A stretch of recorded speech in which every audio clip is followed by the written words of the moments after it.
ជំរាបសួរពុកម៉ែបងប្អូនទាំងអស់គ្នាថ្ងៃនេះខ្ញុំបានមកចែករំលែកពីដើមផ្ទីថ្មបងប្អូនណាចែកគ្នាដឹងបងប្អូនយកមកព្យាបាលជំងឺពូកែហើយបានច្រើនជំងឺទៀតបងប្អូនណាយកមកធ្វើថ្នាំព្យាបាលជំងឺទី1ជំងឺមហារីកទី2ទល់លាមកទី3ខ្សោយបេះដូងទី4រដូវមិនទៀងទី5ជំងឺភ្លេចភ្លាំងច្រើនទី6ជំនួយការថ្លើមទី7សម្រាប់សត្វល្អិតនៅក្នុងបំពង់ករបស់យើងទី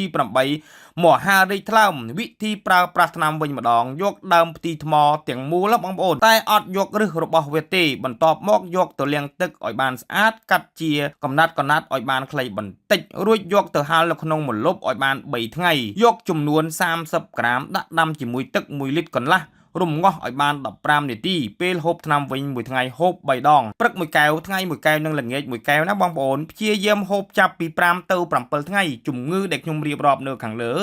គឺបានជាធូរស្បើយបងប្អូនមិននឹកស្មានថាផ្ទីថ្មពូកែដល់ម្លឹងសោះ